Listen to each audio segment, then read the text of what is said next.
The Velveteen Rabbit by Marjorie Williams.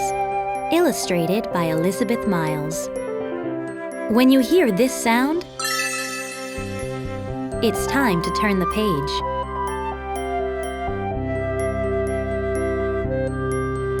There was once a Velveteen Rabbit, and in the beginning, he was splendid. He was fat and bunchy, he had real thread whiskers, and his ears were lined with pink sateen. On Christmas morning, when he sat wedged in the top of the boy's stocking with a sprig of holly between his paws, the effect was charming.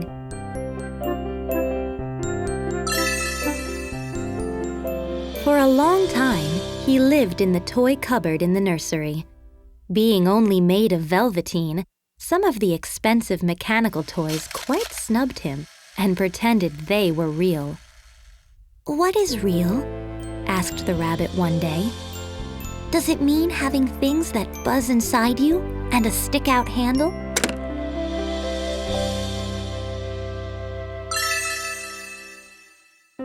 The only toy who was kind to the rabbit was the skin horse. The skin horse had lived in the nursery longer than any of the others, and he was very wise. "Real isn't how you are made," said the skin horse. "It's a thing that happens when a child loves you. It takes a long time. Generally, by the time you are real, most of your hair has been loved off. You get loose in the joints and very shabby." "Does it hurt?" asked the rabbit. "Sometimes," said the skin horse. "But when you are real, you don't mind being hurt." The rabbit sighed. He longed to become real, and yet the idea of growing shabby was rather sad. He wished that he could become real without uncomfortable things happening to him.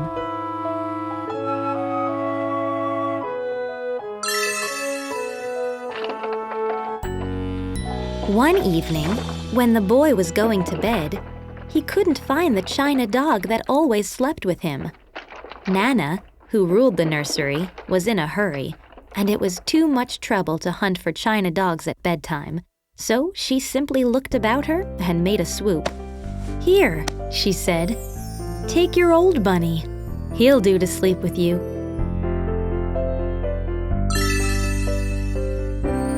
That night, and for many nights after, the Velveteen Rabbit slept in the boy's bed. At first, he found it rather uncomfortable, for the boy hugged him tight and rolled over on him and sometimes pushed him so far under the pillow that the rabbit could scarcely breathe. But very soon he grew to like it, for the boy used to talk to him and make nice tunnels for him under the bedclothes that he said were like the burrows the real rabbits lived in.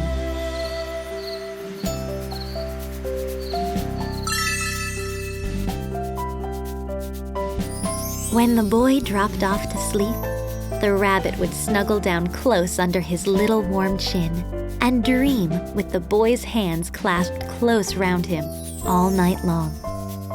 And so time went on, and the little rabbit was very happy. So happy that he never noticed how his beautiful velveteen fur was getting shabbier and shabbier, and his tail coming unsewn, and all the pink rubbed off his nose where the boy had kissed him.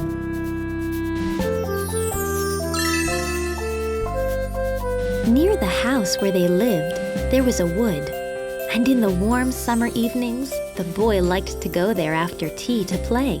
He took the Velveteen Rabbit with him, and before he wandered off to pick flowers or play at pirates among the trees, he always made the rabbit a little nest where he would be quite cozy.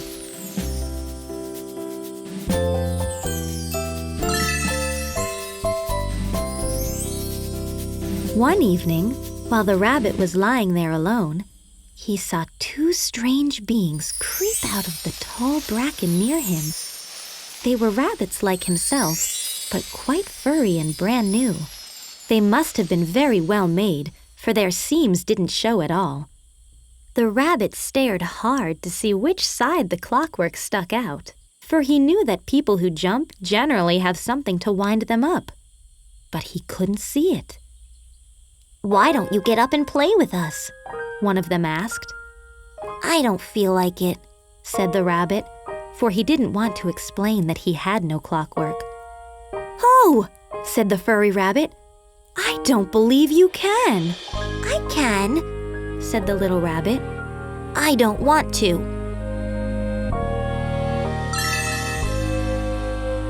But wild rabbits have very sharp eyes, and this one stretched out his neck and looked. He hasn't got any hind legs. Fancy a rabbit without any hind legs. And he began to laugh. He doesn't smell right. He isn't a rabbit at all. He isn't real. The little rabbit nearly began to cry. Just then, the boy ran past them, and with a stamp of feet and a flash of white tails, the two strange rabbits disappeared. "Come back and play with me," called the little rabbit. "Oh, do come back." But there was no answer. The Velveteen Rabbit was all alone. For a long time, he lay very still, hoping that they would come back. But they never returned, and presently, the boy came and carried him home.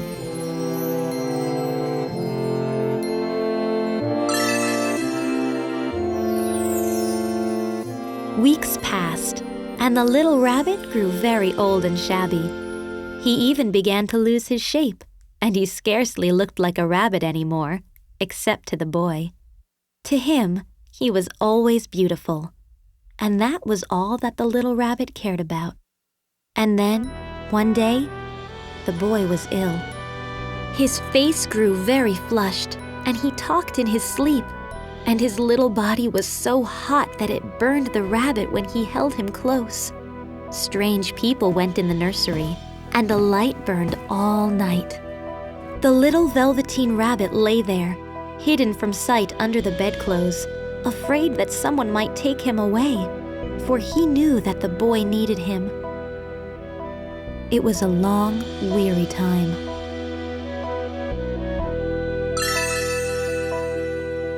Presently, the fever turned, and the boy got better. He was able to sit up in bed and look at picture books, while the little rabbit cuddled close at his side. And one day, they let him get up and dress. It was a bright, sunny morning, and they had carried the boy out onto the balcony. The boy was going to the seaside tomorrow. Nana and the doctor had talked about it all, while the little rabbit lay under the bedclothes and listened. The room was to be disinfected, and all the books and toys that the boy had played with in bed would be burnt.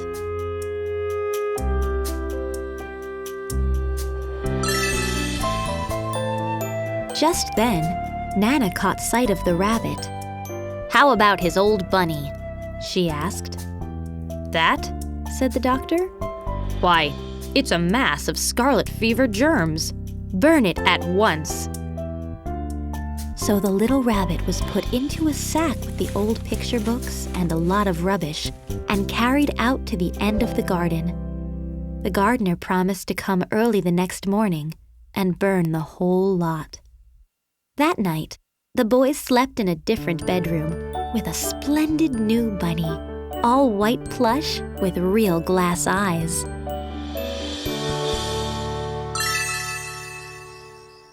And while the boy dreamt of the seaside, the little rabbit lay among the old books and felt very lonely. By wriggling a bit, he was able to get his head through the opening of the sack and look out. He was shivering, for by this time, his coat had worn so thin from hugging that it was no longer any protection to him. Nearby, he could see the thicket of raspberry canes, in whose shadow he had played with the boy on bygone mornings, and a great sadness came over him.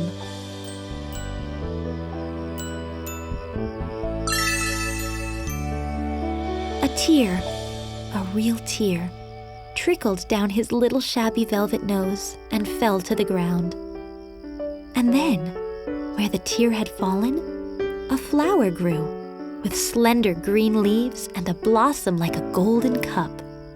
And presently, the blossom opened, and out stepped a fairy. in a dress of pearl and dewdrops. She gathered the little rabbit up in her arms and kissed him on his velveteen nose that was all damp from crying. "Little rabbit, I am the nursery magic fairy," she said. "I take care of all the playthings that the children have loved. When they are worn out and the children don't need them anymore, then I come and take them away with me and turn them into real." And she held the little rabbit close in her arms and flew with him into the wood, to the open glade between the tree trunks where the wild rabbits danced.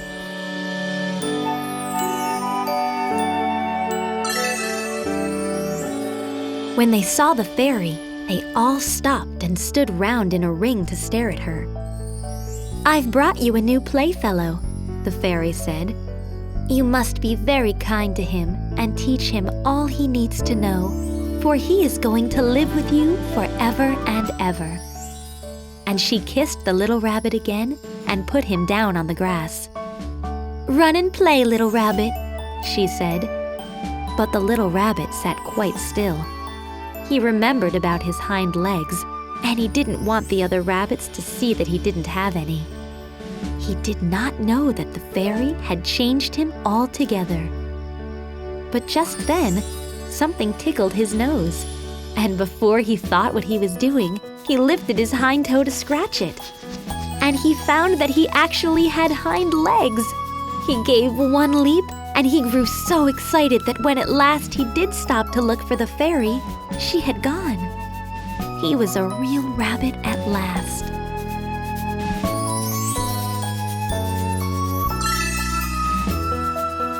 Autumn passed, and winter, and in the spring, when the days grew warm and sunny, the boy went out to play in the wood behind the house.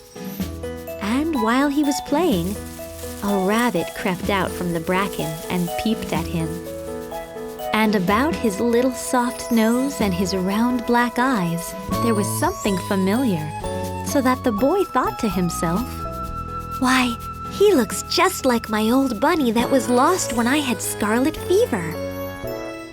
But he never knew that it really was his own bunny, come back to look at the child who had helped him to be real.